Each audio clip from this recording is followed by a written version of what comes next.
What's up, everybody, and welcome into the Liquid Trucking Podcast. Gosh, I think we're episode 141 now. Welcome to the program. I'm your host, Marcus. Of course, joining me, as always, is my co-host, Amanda. How are we doing today, Amanda?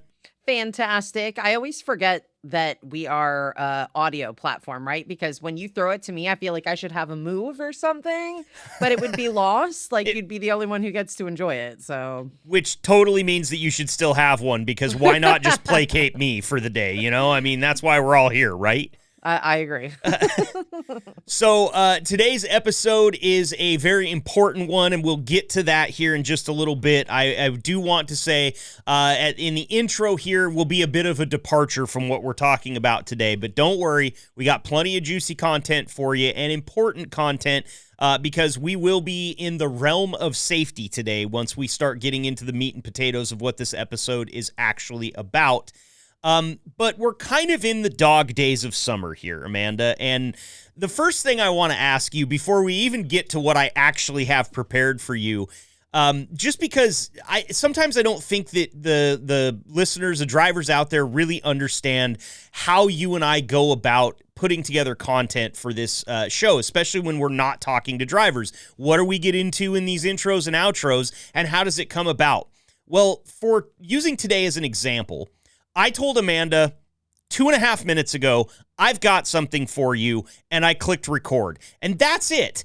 And I've done that, Amanda, my entire radio career. I worked with the show that went for about 10 years was with two of my very best friends in the world.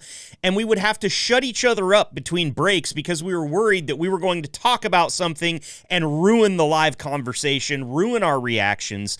And so I have this instinct that is, you don't get to know anything. And I've never asked you before, not on the air, not off the air, I've never asked you how that feels, because I'm sure being in radio as long as you have, you've experienced a certain level of that as well. My entire broadcasting career, I was used to being completely blindsided by what we were about to talk about. And now I'm the guy that blindsides people with what we're about to talk about. And I've never asked you how that makes you feel. So the last show that I came off of doing was with someone who became my best friend for sure. And we could not talk to each other outside of work. And it was so hard because if something happened, your first instinct is obviously to text your best friend. Oh my gosh. Then we would get together the next morning before the show, hour before the show starts, whatever, and we would have notes. So everything that I would want to text my best friend to talk about, I would put into a note. He would do the same thing. And when we saw each other the next day, it was this very delicate line of giving just enough info to know where we need to go in that talk break, but without essentially giving away the punchline. Because let's be honest, most of my stories are comedy. That is my life. So I have a lot of experience of being on the receiving end of not knowing exactly what's going on, but having to trust my counterpart, as I obviously do, to not lead me astray. And you have not yet, so I wasn't too scared when you said that today. I think I'm ready for whatever you've got for the most part. Good. You know, back when I was on the air, we did a lot of messing with each other like guys would do. Like if you did something that somebody had a thought about, you might not ever know what it was that you did until it got brought up on a live radio show.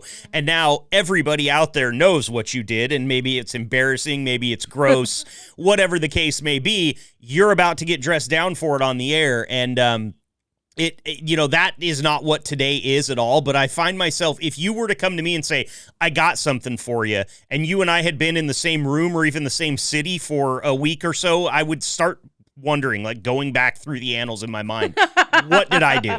If you just said I got something, my body just reacts with what did I do? What did I say? Who did I talk to? Who knows something about me? But that's not the case today. We're going to have a little bit of fun in here before we actually get to the serious stuff because we got a little bit of time to burn through.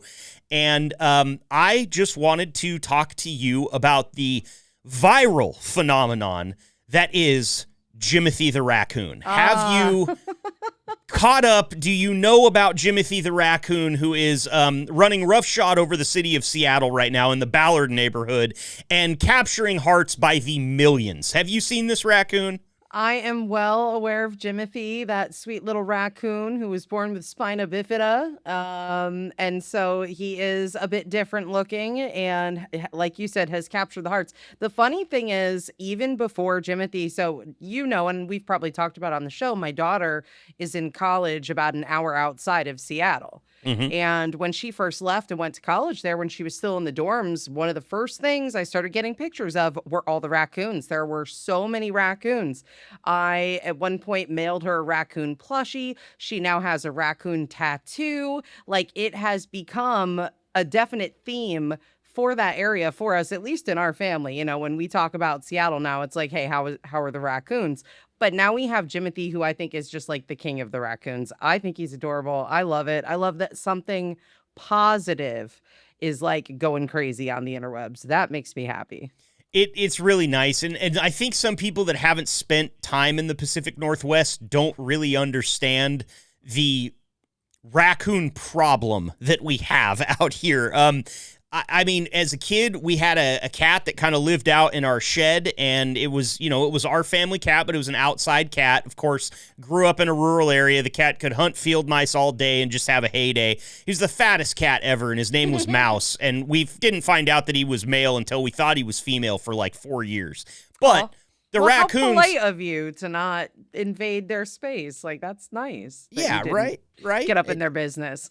They would eat all of Mouse's food, though. Like, they would tear open like a 40-pound bag of cat food and eat all of it. And this really upset my dad. So there was some raccoon eradication that had to happen at my house, and skunks as well. We live trapped these things. My dad would drive them out to the woods, let them go. Obviously, you can't do that with skunks, but the raccoons typically got a little bit better finish there. But I was talking about Jimothy with some friends the other day, and actually on a different podcast that I guest on from time to time. And one thing that I found out is that there is heavy suspicion that Jimothy is a female. Okay. And so we might need to, Jimothina. I don't know what we do. Maybe we don't change the name. That's good, actually, Jimothina. I like that. And the topic came up, well, is Jimothy going to be able to find a mate, to find a life partner, to produce more baby raccoons? And we started doing some research, and it turns out that if Jimothy were to get pregnant, which just sounds weird to begin with, but if Jimothy were to get pregnant, it probably wouldn't be a very viable situation, and it might actually be detrimental to Jimothy. And we started having the conversation of maybe Jimothy should be, and I hate to say this because so many people are going to get upset when I say this, but maybe Jimothy should be in captivity in some way, shape, or form so that Jimothy can live a long, happy, healthy life. Because I got to be honest with you. He's in downtown Ballard right now, which is one of the most affluent areas in Seattle. And everybody's loving Jimothy as he's, bounding through backyards. If Jimothy crosses the wrong street, Jimothy is a prey animal tomorrow. And that's one thing that I wanted to say is, like, I like Jimothy. I love seeing the t-shirts that people are putting out. I love the news coverage because it's so funny and goofy to see it run around.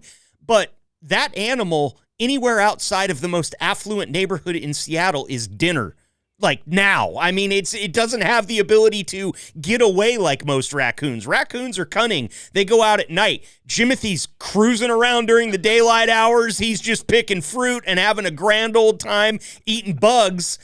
But the other thing is we've seen this before with these viral sensations. Some people just want to watch the world burn, Amanda. And who knows? Like, is somebody going to run out of the woodwork and toe punt Jimothy into the sky? Is somebody going to try to trap or poison or hurt Jimothy just because they don't like the happiness that so many people like you and I get out of it? And that was where I kind of came up with the thought is maybe Jimothy might have a more full and fulfilling life being looked after by some professionals. But does that make me a terrible person? Because he's a viral sensation because, yes, he's deformed. He's either spina bifida or short spine syndrome. You can look that up. But if you haven't seen Jimothy, all you have to do is type Jimothy into Google, and actually a little cartoon version of Jimothy will run across your screen when you Google Jimothy the raccoon. I don't know. What are your thoughts here? Am I totally misplaced in thinking that maybe we should take Jimothy in so that we can prolong the life of this viral sensation? First of all, most interesting conversation I've had all week, hands down.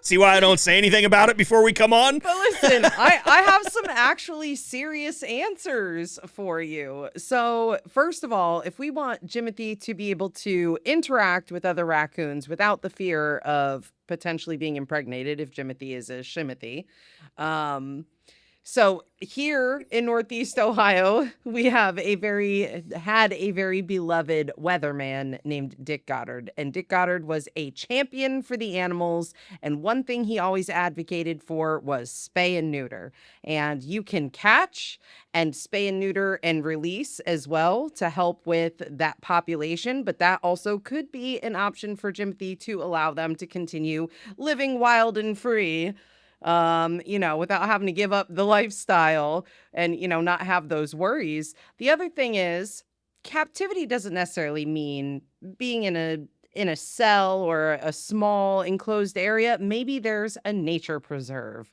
that Jimothy can go live in. So I think you bring up some very good points, and I think there are some really good options. And I agree, when you have something so beloved, people will for no reason attack it. So why risk it?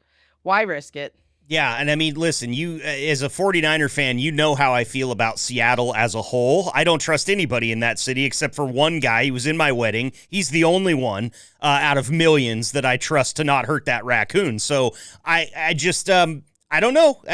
Tell us what you think. Go ahead and send me a text message. Shoot me an email, podcast@liquidtrucking.com. That'll come right to us. Let us know what you think about Jimothy the raccoon and this whole situation. Do you think we should just let nature take its course? It's going to be a very sad day on the news if we do that and somebody finds Jimothy, tried to cross a road and a Honda Civic got him or something like that. Or her, them. Let's just go with them. I like the way that you did that. Yeah.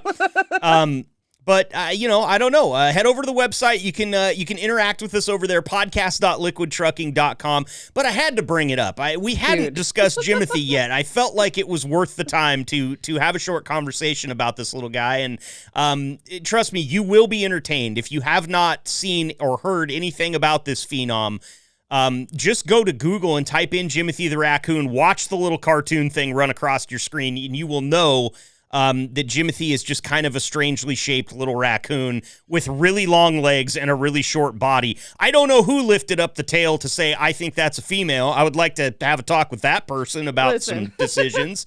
I cannot wait for dinner tonight. And my husband asked me, what did you guys talk about on the podcast? Because I'm going to be like, well, we talked about raccoon, proper pronouns, and family planning. What did you do at work today? Yeah, how interesting was your day? It's great. It's great. Well, jump over to the website once again. If you want to send us an email, tell us what you think about the Jimothy viral phenomenon. We'd love to hear from you. Podcast.liquidtrucking.com. But now we are going to turn the corner and get more serious. We had to get a few little laughs out of the way, but today's episode is very serious because it is our annual back to school safety episode, and we're also going to be talking about some proper PPE usage, and I have a few, let's call them scary facts about some of the products that you liquid drivers haul, stuff that you've probably heard before, but it's never a bad time for a refresher because our guy Jake Debo told us recently, Amanda, that there had been some PPE mishaps, and we want to make sure and just talk about that. This is what this podcast is for. If we can make even one driver safer for 1 minute of a day, I feel like we've moved the needle, and I think today's episode will do even more than that because we're going to get a couple of very veteran drivers in here. One that's joined us a lot before, Matt Cleach, will be joining us, and a guy that's making his first appearance on the podcast with tons of experience to share. That is Claude Roberson. We're going to talk to these guys, about everything that has to do with back to school. These dudes have been on the road for a long time, and they've seen so many back to school seasons, Amanda. And the one thing that Jimothy shares in common with our subject matter today is that it's unpredictable. And that's what kids are, and that's one of the reasons that we do this episode every single year. It's, there's only a few topics that we hit repeatedly every year, and back to school is always one of them. These are really big vehicles that you guys are driving, and kids are really small and unpredictable. So it's only stands to reason, Amanda, that we would have this episode today. And since we're talking safety, let's mix in the PPE stuff, because you don't want to know what like caustic soda or sulfuric acid can do to your skin, but I'm going to tell you later. Oh, I can't wait. It's exciting stuff and very pertinent stuff. So without further ado, let's get our drivers in here and have a serious conversation about back to school and PPE usage. Welcome to the gold standard of podcasts for the gold standard of drivers. This is the Liquid Trucking Podcast with your host, Marcus Bridges.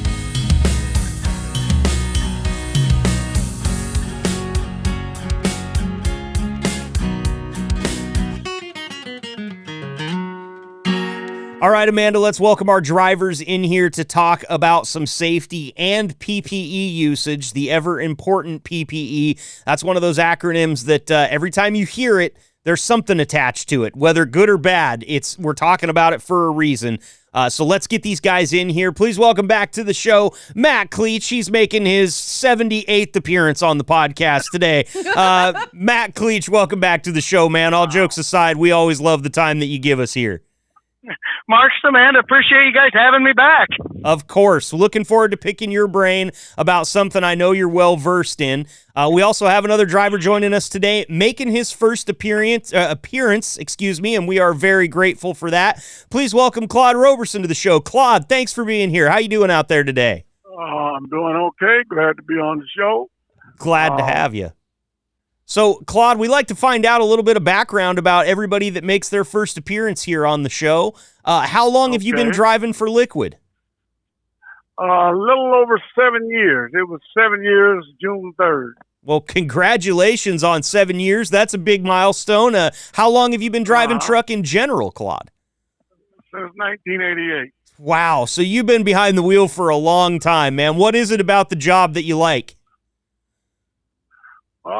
Well, it was just staying moving, because I used to be over the road, used to be long haul, and coming to Liquid Trucking is what was when it was time to slow down. It was time to come home a little more, so I decided to switch jobs. Okay. Yeah. And are you home every weekend now? Are you home every night? What's the Liquid job entail for you? I'm usually home every night because I'm a Kansas City local driver. I started out as a regional driver with these guys, and then they asked me if I wanted to be a local driver, and I said, sure, why not? Tried it out, and it seems to be working pretty good. I know who Claude is. What? Huh? I know who you are. Do you? Yep, we've met before. Okay. Yep. Boy, Claude, I don't know if that does what it does to you, but whenever somebody looks at me in public and says, I know who you are, I start thinking, oh, God, what did I do in front of this person? Was there a camera involved? Yeah, it makes you wonder. Yeah. Well, Claude, I'm glad that it's working out that you went local, man. Do you have a family at home that gets to see you a little bit more and is a bit more excited to have you around more often? Well, just the wife. Our kids are all gone and doing their own thing. Okay. So is the wife happy to have you back, or does she sometimes want you to go back over the road? No, she's happy to have me back now. There was a time she was glad to see me take off at home a little too long. I hear you, man. I tell you, my wife has asked me before, have you ever thought about truck driving as a career? I know that you like to talk to these guys, but have you ever thought about taking a hike? Well, great to have you guys both here today, fellas. We are here for a pretty serious conversation. This is one that we talk about every single year, and it is our discussion around back to school safety. We're going to mix some PPE talk in here towards the end of the segment. But Matt, I'm going to start out here with you. This time of year is always, I would think, a little bit clinchy for you guys, because there's one thing about kids that is a bona fide truth, and that is that they are unpredictable. What do you start looking for, Matt? What time of the year? Is it right here kind of in this early August, late August area that you'll start to really start to look out for kids more, or are you always head on a swivel for kids running around just because of the unpredictable nature of these guys? You know, in the summertime, the kids are on their bike, going to their place. They're having their fun. So I think it's just a consistent. Any good truck driver is just going to look and watch out for them consistently, because we do a lot of small town work, you know, and in the bigger cities, you know, you don't get by the schools as much, you know, as you do the small towns. You know, the high school or the elementary is on Main Street. So you don't have to, you know, you don't get that like in the big cities like you do the smaller towns. So I think just it's an on top of the game all the time. Sure. That's a really good point. I didn't think about the rural aspect of things, but you're right. I mean, I grew up in a town with 2,000 people in it. The school is very centrally located, and it's one of those things that you might have to drive by with a big rig at any given time just because it's where it is in the town, and you got to get through town.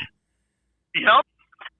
What about when you are in the bigger cities, do you notice more congestion this time of year, early in the mornings or anything like that? Or is that, I mean, that's always something that plagues you guys, but that's the only thing that came to mind is maybe the rush hours start a little earlier, trying to get kids to school and get to work on time. Anything you like that you notice?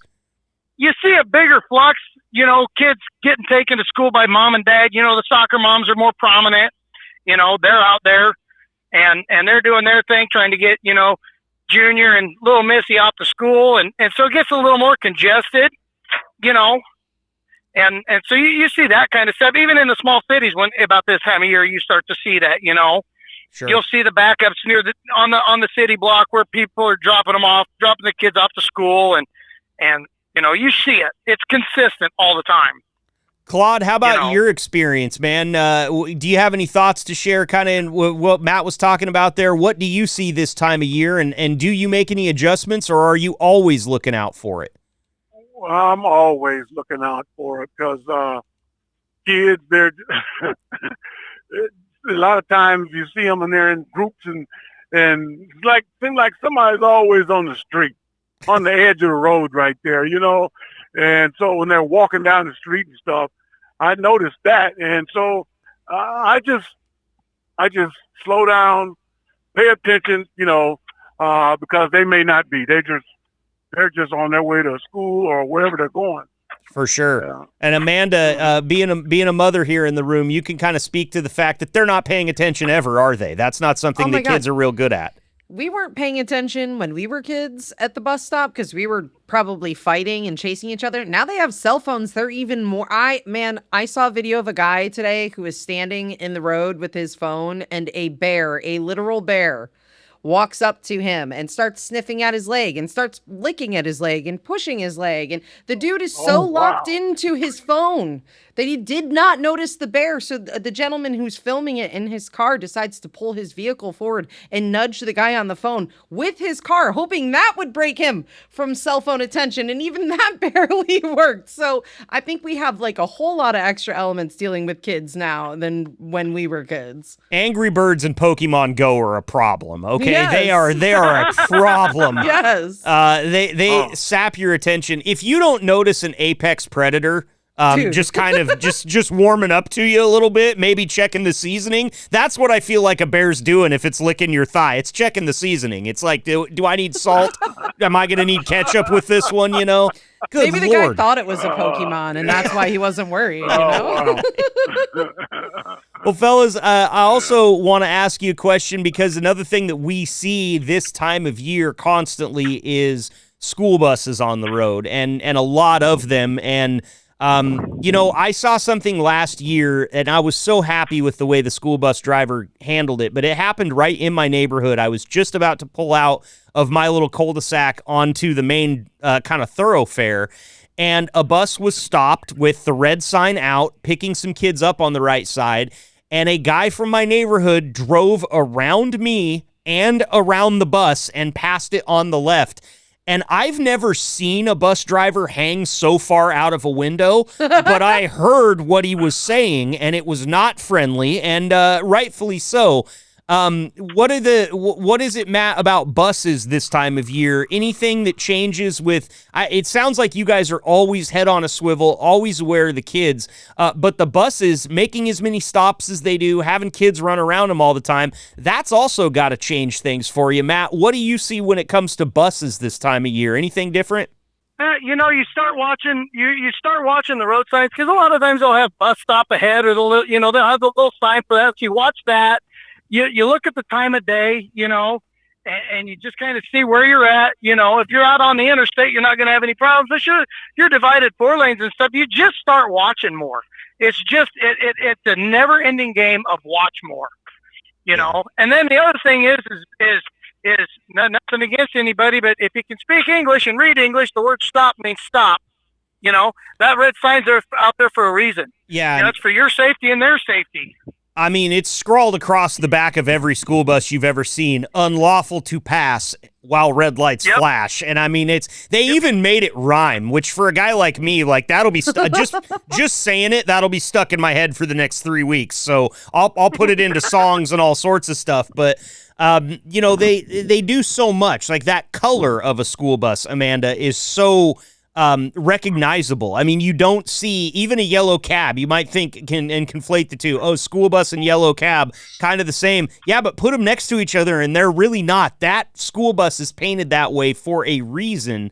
And I'm still surprised sometimes at the amount of people that don't see school buses, Amanda. I mean, look, I don't have kids, but this is always what we get to with these conversations is this is one of the reasons it's good that I don't have kids, because I don't know that I would be able to stop worrying about things like this. This is out of everybody's control. You never know when something dangerous or even tragic is going to happen around this time, which is why we have these conversations. Well, and you want to talk about, Matt mentioning if you can read the word stop. Something they're saying about this younger generation who are getting their driver's licenses around now is the reading comprehension is not all there. And I assume they can read the word stop, but that brings, another issue to the table at back to school time. You also have new drivers that are now being allowed to head out onto the road, drive to school for the first time ever,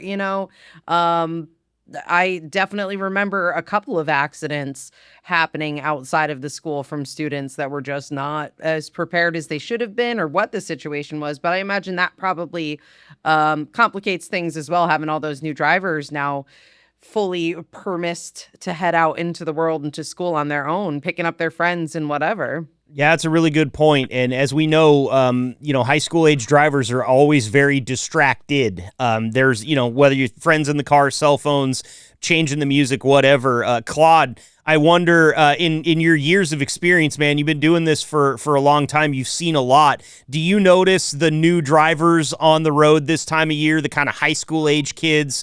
Are they more prevalent on the road, more in your way? Yeah, but I kind of think that it's not always or necessarily just them new young drivers. There's a lot of selfish people out there on the highway. Oh, yes, yeah. Sir. They want to go around the school buses, and they shouldn't. Yeah, they can read. They see the stop sign, but they do it anyway. Mm-hmm. If it was their kid, if they have any, they would probably be throwing a fit. Yep, absolutely. And so it sounds like, it sounds like you've seen people, illegally pass buses and stuff quite frequently out there in your travels, Claude. Yes, and even my wife has mentioned it just locally right there around Kansas City. Wow. The way people don't want to stop for the bus. No matter what direction you're going, you're supposed to stop. Yeah, exactly. You can't come past them either way. You have to stop on both sides of the road. So good little refresher there. When my oldest was in kindergarten, we lived on a big state route out in the country. And so it was not uncommon to see every type of vehicle, tractor, and then here's the interesting part, Amish buggy. So when back to school time came, all of a sudden you have an influx of kids that are on their bikes, that are on their scooters, their push bikes and their push scooters, and back to school traffic on that road was definitely very intense. I can imagine. I'm sorry, go ahead. I was going to say, worst traffic jam I was ever in was on that state route. I was stuck behind a mail truck that was stuck behind a buggy. Like, there was no way. There's just no way. I'm just picturing one of your early morning news reports. There's a backup on State Route 12. We've had a buggy Huffy collision. Yes. The student was able to get off the bike, but the Huffy crashed into the buggy, and now we've got to fix a buggy tire on the side of Route 12. And the horse lost a shoe, so we have to get to that as well. So yeah, Amanda hails from that Amish country a little bit up there in Ohio. She's used to seeing that type of stuff. I don't know if you Midwest boys get as much of that down where you're at. Hell, we have one working for us. Yeah, Yoder, right? I was just going to say that. We haven't talked to Wendell on here for a long time. We got to get him back on here and talk to him about the finer points of buggy racing, man. He'll talk to you about the Yoder toter, trust me.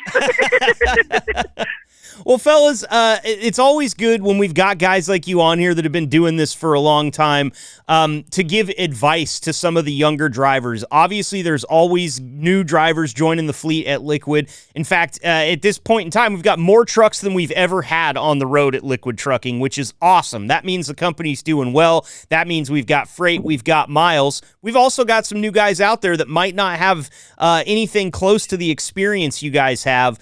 So I want you both here, and Matt, I'll start with you. I want you both to give some advice to a green Liquid Trucking driver for this time of year specifically. Anything that you could tell that person that just might maybe put their nerves at ease for this time of year, but also make them aware of what they might see or come across out there, Matt? Less phone time, watch the time of day, read your sign, and as soon as you see them school buses, you can start looking for a school bus anywhere between 1:30 and 2 o'clock in the afternoon. Just be alert. Mm-hmm. That's all you got to do. Just be alert. And don't be in a hurry. You get stuck behind that bus, it's better to be stuck behind that bus than go around them and get a ticket, Absolutely. How about you, so Claude? Just slow down. Sorry, Matt. I agree. I agree with Matt. You just got to slow down, take your time. And here at Liquid, I've seen it several times in the newsletter. You get paid by the hour. There's no hurry. Yes, sir. Yes, sir. Just get there safely, and nobody wants to hurt somebody else. You would think, you know what I mean? You don't want to hurt somebody, so you got to take your time. The signs tell you everything you need to know about driving. I don't care if it's a truck or a car. The signs tell you what to do. Now, if you see somebody that's not paying attention, or you don't know if they're paying attention, or it might be a problem that they're dealing with, whatever, you got to look out for them. Mm-hmm. Sometimes they ain't looking out for themselves. So you got to look out for them and just take it easy. Yeah, for sure. Well, and it's always so nice to have experienced guys like you out there on the road, because I feel like, Amanda, that guys like Matt and Claude that have been driving truck for as long as they have a special instinct. They're not only looking out for themselves, looking out for the load, looking out for the truck and its surroundings, but they have instincts that they can look at somebody and go, that's going to go wrong. It's like that moment in the movie, I think it was Limitless with Bradley Cooper, where he's talking to Robert De Niro on the side of the road, and he just predicts that a van is going to rear end a taxi like 10 seconds before it happens. I feel like that's the type of instincts our Liquid drivers have, especially guys like Matt and Claude that have been doing it for a long time. And, maybe you've seen it in your experience, man, that I know I have, where you look at something and you go, that ain't going to end well. I feel like these Liquid drivers that have all this experience see that about 10 seconds before we do. I think with those instincts, with Matt and Claude having those instincts, all we need to do now is find a radioactive spider to bite them. And then, even more protection out there on the road. They see something bad about to happen. Just sling a web at it. I'm telling you. Yeah. Well, I'm glad that you said it could be Matt or Claude, because if you get within the same zip code as a radioactive spider and me, I'm going to be screaming and running the other direction. Not a spider guy here on this podcast, just so you guys know. That is the first just time really my not looking laugh forward has to it started myself. to snort. Yeah. Dude. Sorry, Matt, what was that? Oh my God. I said, I'm not exactly looking forward to getting bit by a spider myself. Okay, good. So we've got like-minded folks in here. Claude, do you have problems with spiders? Just a quick departure of our conversation. Well, you don't know which ones is poisonous, so I don't like none of them. Thank you very much. The most logical answer we've had on this podcast, and I back it 100%. I don't know, though. Since we're asking around the table, Amanda, I feel like you're the one in the room that doesn't have problems with spiders. You're okay with them? You just let one live up in your eve? Heck no way. No, we don't do spiders at all. Listen, if it came to like Thanos is coming to destroy the earth and I have to assume the responsibility of Spider-Man to save all of mankind, it's over. I'm sorry, you guys. I'm not going to let it happen. Wow, she's going for the wash. Like, you guys are trouble. Yeah. Well, she was just brave enough to say it. I feel the same way. I just didn't bring it up, guys. I'm sorry to say that, but...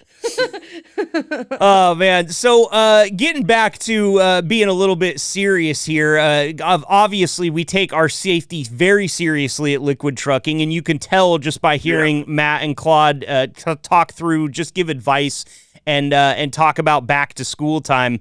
I wonder, guys, I have a question for you here that I just want you to answer, whatever comes to your mind. Matt, I'll start with you. What is the biggest mistake that people make around trucks during the back-to-school season? I think they get into a hurry because they don't know they can't see around us, so they don't know we're following somebody slower. So they immediately get into a hurry. I've seen a ton of close calls just for that. You know, they'll get into a hurry, they'll go to pass us, and then they'll realize there's a truck in front of us, and then there's a school bus. You know, now they've got 200 foot to pass, and everybody's coming at them. Right. So I think they don't look ahead. And the other thing is, I've said it many, many times, people in cars, pickups, your general population, they don't plan their trip at all. They don't plan their morning. They think they can go 100 mile an hour, and it's going to be easy peasy. And it never is. And it never is. Never is. It always turns out bad for somebody. Claude, same question for you. What do you think the biggest mistake people make around trucks during back-to-school season is? One thing is the hovering up under you. When they start coming up beside you, and some of them, they're speeding up to get to you, then they slow down when they get beside you and just hover right there like they're thinking when they've already committed themselves. Right. Should I do this or should I not do this? Go. Just go. Keep going. Right, because keep going. You already started, you know. And they'll park in your blind spot there too, right? Because you have certain little spots that you can't see a small little Honda Civic sitting next to the trailer. They'll sit right there, you know. And then like say you move over to let somebody in, let somebody get on the highway. The other cars, they're back there far enough. When you let them get on, they want to go by too instead of waiting and letting you get over so they can go on. Oh, I'll tell you. I see it all the time. We were on a road trip just last week, and we had kind of a situation like that where a semi got over in front of us in the left lane to let some people merge. And my wife was driving, and her instincts are getting better. I will say that. Riding in a car with me, now that I've done this job for as long as I have, you're not going to do anything cross around a truck and not hear about it from me. You guys know that. And this truck pulled over, and she just came up on it a little bit too close behind it. And I said, you know, we're driving a little Jeep Compass. I said, do you think, and this makes me sound like an ass, and I know that, but this is who my wife married, and she knows that too, so let's remember that.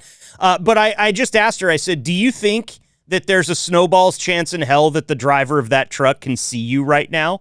And she kind of like snapped to and was like, oh, and backed off. And I was like, thank you so much for doing that, because you just drove so close to him that he cannot see you behind him. And that means that he's not going to be able to anticipate whatever might happen next. And Yeah, I was the ass in the car for a couple of minutes there, but she understood why I was having that conversation. And Amanda, you're shaking your head at me right now like I would have ended up with a black eye if I was in the car with you.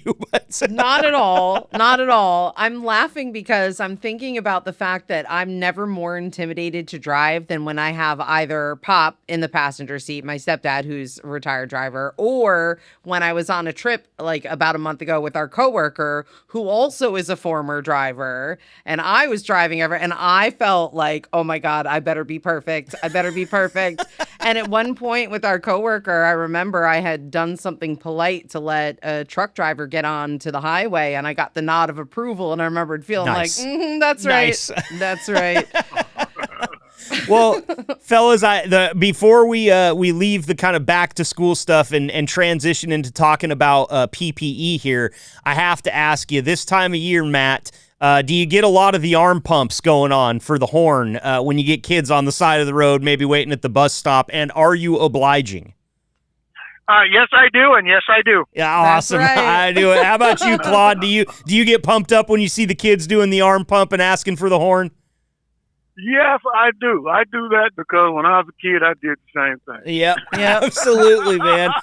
That was how, we didn't have all the fancy phones and Game Boys and everything. For road trips when I was a kid, you had comic books or you had the great outdoors, and that was the only thing you had to entertain yourself. So that arm pump was a huge part of cutting up the trip because it was like, about 60-40. About 60% of the time they'd honk it. About 40% of the time they might not see you, or maybe that guy just doesn't want to honk his horn. So I love hearing that, and it's such a big part of trucking culture that I just had to call that out because the kids, they love to hear that horn honk from that liquid truck. So, well, fellas, it's time to talk a little bit about PPE here, and I want to bring this back. Amanda and I talked about it in the intro a little bit, but we were having a conversation with some of the powers that be at Liquid here recently, and we got let in on just a little thing that Jake Debo told us it wasn't what I would call a giant problem, but there had been some instances of guys not wearing their PPE. Of course, we're in the dog days of summer right now. Everybody knows how hot it is all the way across this country. There's heat domes. There's record heat. The entire Pacific Northwest is on fire. It just is that time of year. But we have to remember that PPE is so important, critically important, because some of the things you guys are hauling can really, really mess you up if it gets on your skin or gets on your clothes or you inhale it or it gets in your eyes. Matt, I want your advice right now on PPE in general. What would you tell somebody that maybe had been neglecting their PPE duties as of late? I have a little bit of I have a big opinion on this matter. Let me a little bit of a big opinion. I love it. Let's hear it. It's something. There's two things, and I've talked to Jason Eisenman about them. There's two things. One, most of the chemicals we haul have zero fucks. They don't care if you go home to your family. They don't care if you're pretty. They don't care if you're rich. They're designed to do one thing, and that's either be used responsibly and for their purposes, or they'll kill you. Mm-hmm. I tell people, you got to care about yourself, and you need a fearful respect of what you're doing. Right. If you don't care and you're not going to wear it properly, that's on you.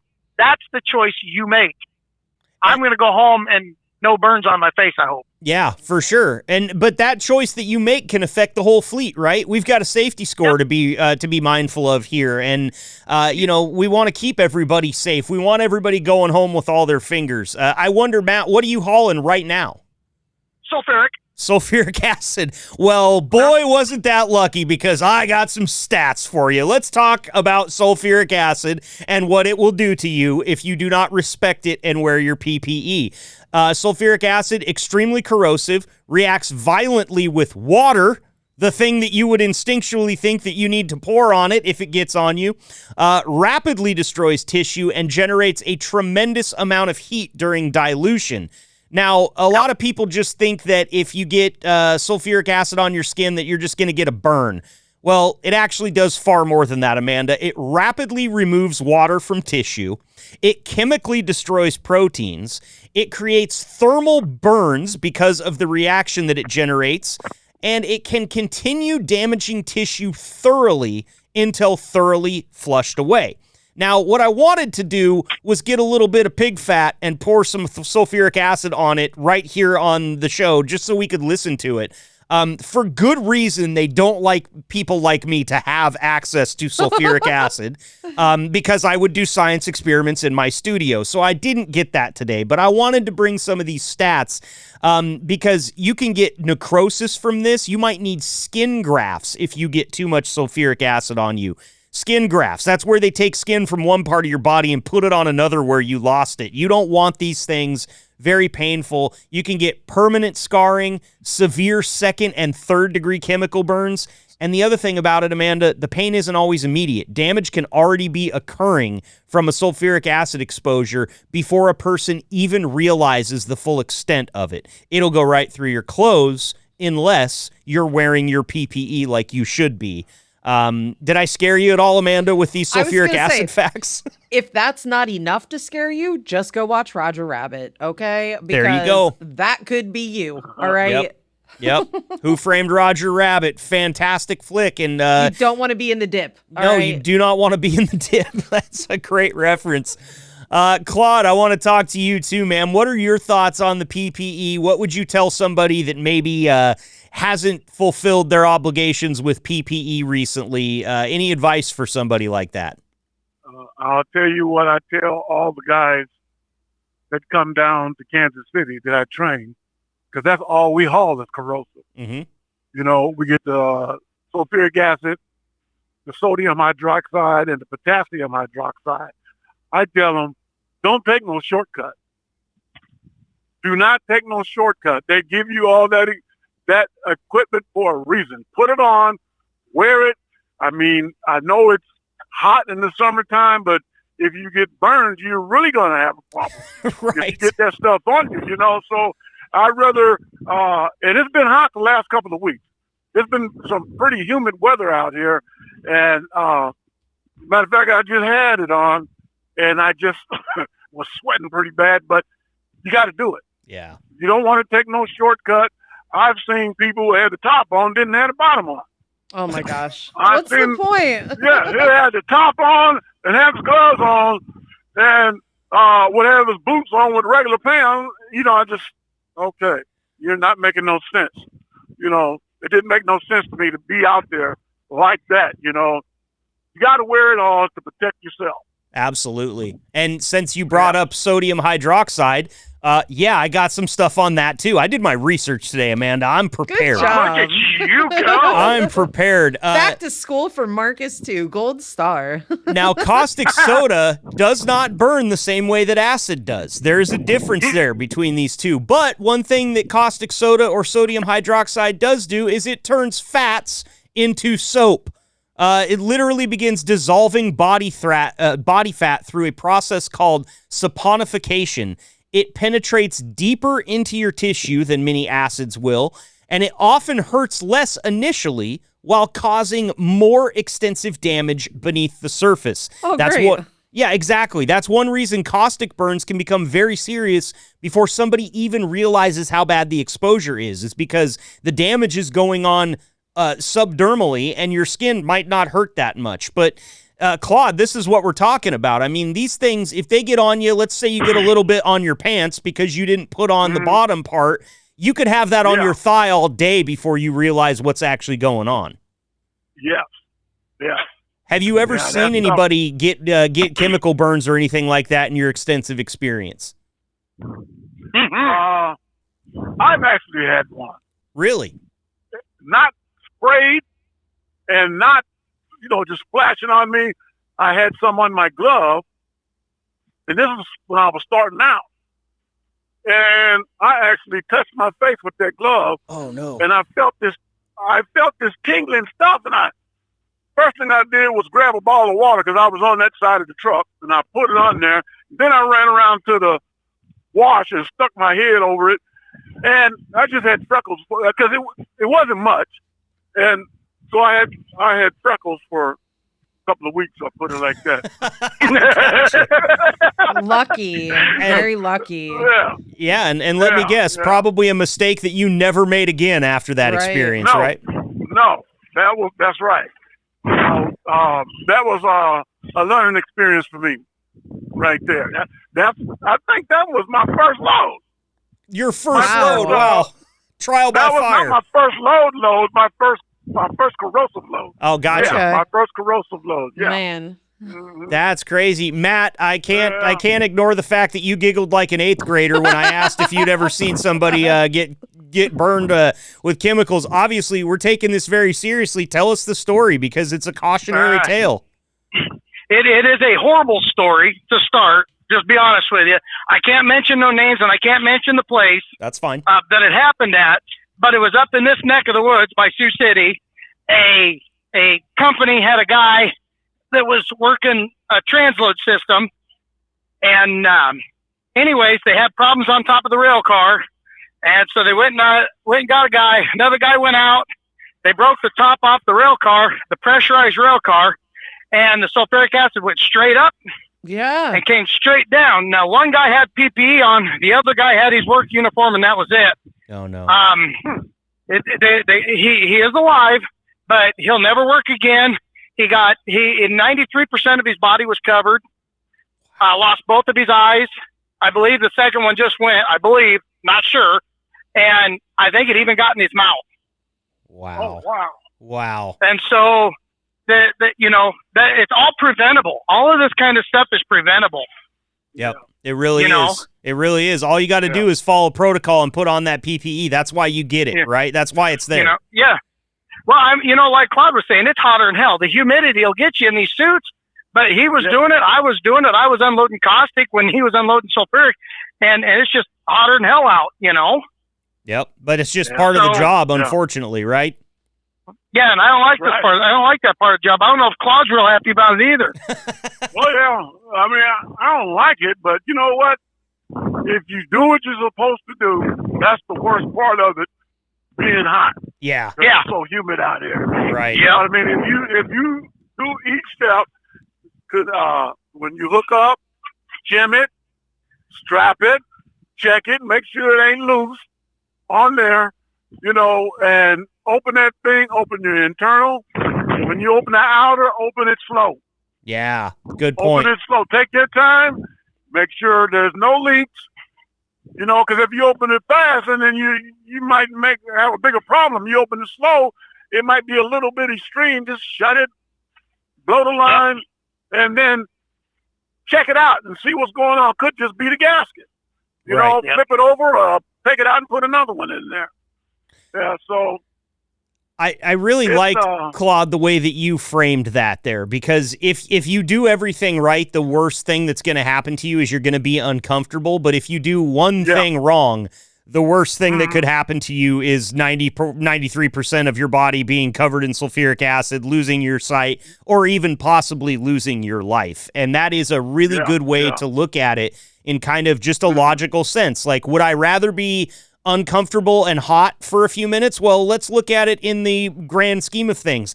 I'm not really in good shape. I'm uncomfortable and hot most of the time. It's just the way that I live my life. That or chemical burns. Give me being uncomfortable and hot all day, every day. And it's such a simple thing, fellas. And I appreciate you guys telling these cautionary tales. Claude, especially the one that happened to you. Matt, that one that you told was just harrowing. But we don't want to hear about this happening to anybody on Liquid's fleet or anybody in general. Yeah. But since we're here to talk to Liquid's fleet today, I just want to say, there's a very good reason that we're having this conversation. And maybe nobody got detrimentally hurt during this instance that brought this topic to the show. But the reason that we're talking about it is because we don't ever want it to get there. And we know that you guys are very well trained on this stuff. They're going to hit this hard in training and orientation, aren't they, Matt?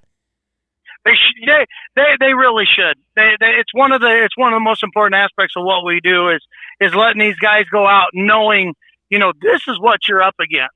Yeah. And I couldn't agree with Claude more. If the worst part is sweating your ass off or freezing, that's better than being in a hospital and losing your eyes or whatever. Yep.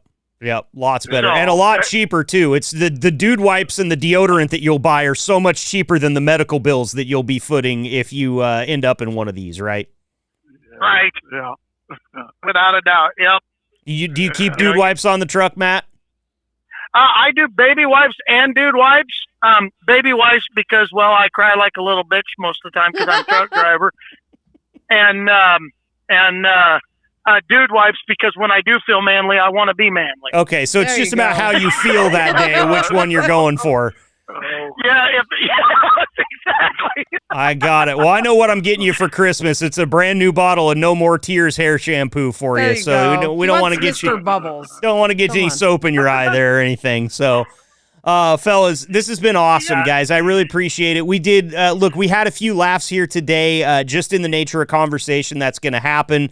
But it's a very serious conversation that we wanted to have, and we're super privileged to be able to get two very experienced drivers in here like Claude and Matt to talk about these things, because at this point in time, these guys have seen almost everything, and they've got some serious thoughts on it. And I love to hear you guys talk in such a convicted matter that you're saying, like, there is no reason, there is no excuse.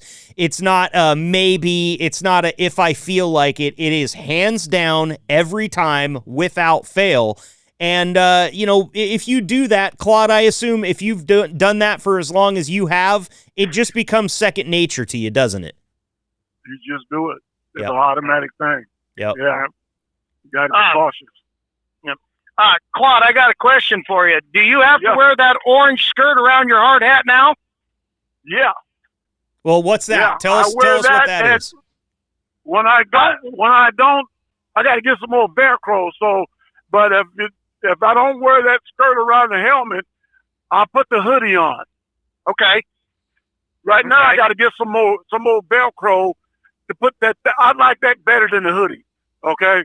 Because the hoodie, you're sweating really big time. With that little skirt around the helmet, is not so bad. No, but it'll still absorb the heat, won't it? It will, yeah, but it ain't as bad as hoodie, man. I'm telling you. Yeah. So, Marcus, what it is it's where our hard hat sits on our head, and then our face shield comes down. Well, then it's this orange skirt that's Velcroed up inside the hard hat, and it Velcros underneath our chin, and it covers our shoulders and down. So if there's spraying or something, they just protect us a little bit more. I gotcha. Okay. See, I most of the time when people are talking about a skirt around the head, they're talking about my hairline. In your face. Let me add something to that. So there was something happened somewhere. I ain't gonna start naming off stuff either, and somebody got that stuff on their neck. Oh wow. Yep. Somebody got that stuff on their neck, and it makes you quench to even think that. Yeah. You know what I mean? And I don't want that stuff on my neck. You know what I mean? So that's why I tell the guys, don't take no shortcuts. If you got the skirt, use it. If you don't have the skirt, put the hoodie on. Put the hoodie on. Put the hoodie on. There's a hoodie on that Kim suit. Put that hoodie on. You don't want that stuff, because if it goes down, and if you don't got nothing there, and it goes down the collar and then goes down your back, what you gonna do? Exactly. And you know what? Something else that I'll add to this conversation before we let you guys get out of here that is very important this time of year. Look, we get it. You're hot and sweaty. You got to hydrate. That's the only way that you can prevent yourself from having other, heat-related issues. You got to hydrate. You got to get some electrolytes in you. Keep some water on your truck. I know, Matt, we've talked with you about the water that you keep on the truck before. Claude, I'm sure you've got a bunch of water there on the truck. You already mentioned having some to flush when you got sprayed a little bit. Mm-hmm. Yeah. No, I didn't get sprayed. It was just on my glove. Or on your glove, sorry. Yeah, I ain't never been sprayed. And I'm sorry. You're right to scold me on that. Get it right, dude. Yeah, you're right to do that, fellas. Well, Claude, Matt. Oh, sorry. Go ahead. I believe baking soda neutralizes sulfuric acid for the guys out there. I'm pretty sure of it. I have a box of baking soda, and it will neutralize it. Yeah. Okay, so a box of baking soda might be a good thing to keep on the truck as well. That's good info there. Yeah. Yeah. All right, fellas. Well, again, want to thank you guys for all the great advice here today. I think that we probably did what we needed to do with this conversation. Of course, we're going to get to our final thoughts segment here. Claude, this is something that we give every driver that comes on the show the chance to do, share their final thoughts in case there's anything that we left on the table, if there's a shout out that you want to give, anything left that you want to say, the floor is yours. And I'm going to go ahead and kick it to Matt first here for final thoughts so that you can collect yours, Claude, and listen to Matt, who will be doing this for the 7,462nd time, I believe. I'm up there. Woo! Matt Cleach, thank you so much for the time today, man. It's always a pleasure to have you. Final thoughts from you before we let you go. Final thoughts, use dude wipes, use baby wipes. Best thought I can give you. No, stay safe, and just remember the chemicals that we do, even if it's non-hazardous, just have a fearful respect to everything we do. Absolutely. That's all you got to do, and you'll get through every day. And like Claude said, take it step by step. No sense in getting into a big hurry, you know? Yeah, not when you're they paid pay by the hour. just to move through it and do it, just do it. Absolutely. You know? Great stuff there, Matt. Really appreciate your time as always, my friend. We'll get you back on here again soon. Yep, appreciate it. Thank you, Marcus and Amanda. Of course. Claude Roberson, you're making your first appearance today on the show. We got 25,000 Drive for Gold points for you as a reward for doing that. We thank you very much for the time today. Final thoughts from you, Claude, before we let you go. Of course, man. You're always welcome. Yeah, just stay safe. Just stay safe. Take your time. It's not that hard of a job to do. It's not hard to do at all, actually. It just take your time. And everybody be safe. Sage advice from you, Claude. We appreciate the time, fellas. We'll get you back on here soon. Take care. Be safe out there. Stay hydrated, all right? Thank you, Marcus. Have a good day. All right.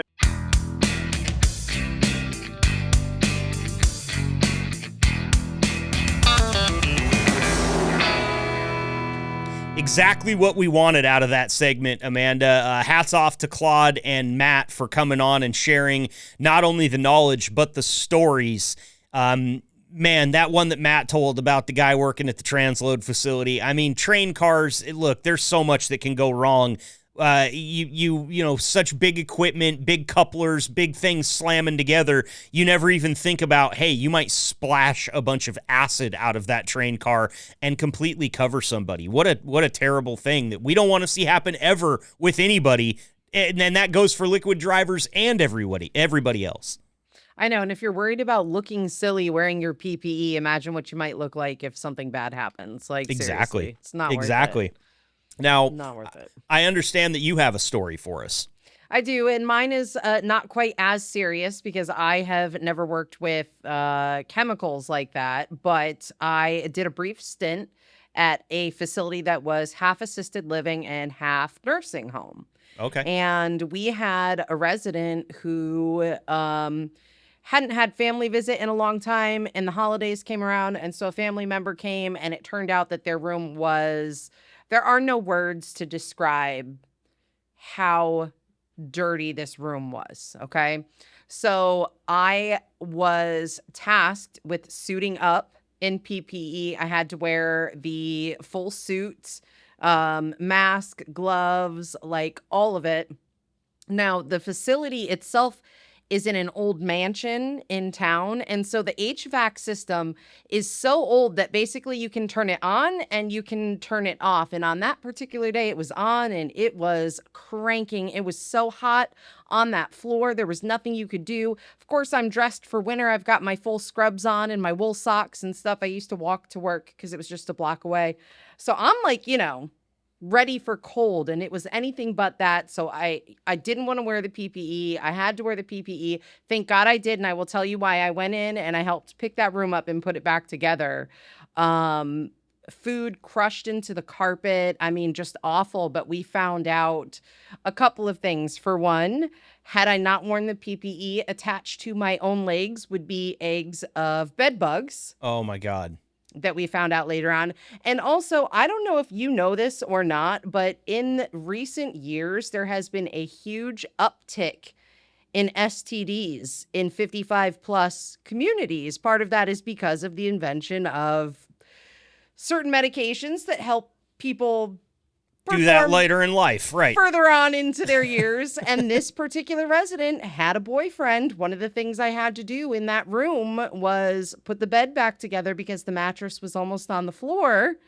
And it turned out that these two residents both ended up having to be treated for 3 different issues, STDs. So I was so glad I wore that PPE that day. I will never question it ever again, because you don't know. If they tell you to wear it, you wear it. You wear it, okay? Yeah. Now, you might not have to deal with those issues on your truck, okay? And be grateful you don't, but your issues are way worse, so wear your PPE. Absolutely. Seriously. That is a cautionary tale, and I will say the mattress almost being on the floor, not a place that you would go where people would be known for hip mobility, but he was in a walker too. I couldn't comprehend anything I saw in that room after I saw it. I didn't want to try to figure it out. It was, listen, I feel like it's got to be something equivalent to like when a mom has to lift a car to save her baby or something. You know what I mean? Like there's something saved up in there. Well, I got to tell you, I love to give the listeners a peek into my mind from time to time, as you well know, and we got to get out of here because my shock jock radio mind and my stand-up comedy mind are losing their shit right now, and I can't say all of it. I can't say any of it. What I will say is wear the PPE because, hey, I mean, just right there, like it could be so simple as bed bugs. You take bed bugs home on your pants. They're in every single article of clothing, all your carpet, all of your, and what saved you from that but wearing the rubber pants, right? The most flattering pants you'll ever put on. The smokestacks, but hey, they did their job that day, and your PPE out there on the liquid trucks will do the job for you as long as you utilize it appropriately, and we really want to drive that home. I know it probably sounds like we've been hammering this for a half an hour now, because we have, and because we want to take it very seriously. We started off the show having a little bit of fun today, but this was a serious topic, and getting Matt and Claude in here to talk about their view and how they do it was very purposeful. And man, I didn't know all of what this stuff could do until I started looking into it. And then I became an even bigger proponent of a proper PPE usage for you liquid drivers and for everybody else that has to have it. I mean, look, even my wife as a tattoo artist, like I equate what, somebody, let's say, offloading sulfuric acid without their PPE on, I could equate that to watching my wife give a tattoo without gloves on and then wiping blood off of somebody's arm with her bare hand. Like, you would never. And that's kind of the way we should look at it with the PPE and the acid, the caustic, all that stuff. It's bad. Hydrochloric acid is another one that I believe I have heard you guys can haul, and that can rapidly burn your skin, permanently damage your eyes, and so on. So let's just remember, nobody puts on chemical resistant gloves because they expect today to be the day that something goes wrong. They wear them so that if today is the day, then everything's fine, right? That's kind of the way you got to think about it. And like Claude said, I love it. What's the worst that's going to happen if you put it on? You're going to get hot. Cry me a river. Like you guys are hot all the time out there. It's a tough job. I get it. Nobody wants to be hot and uncomfortable. And trust me, I sweat more than the average bear. I run about 5 degrees hotter than the average human. I know what it's like. It sucks, but you just got to hammer it. You got to do it. And if the worst thing that happens today is you get a little bit sweaty, I'd say that's a successful day, Amanda, wouldn't you?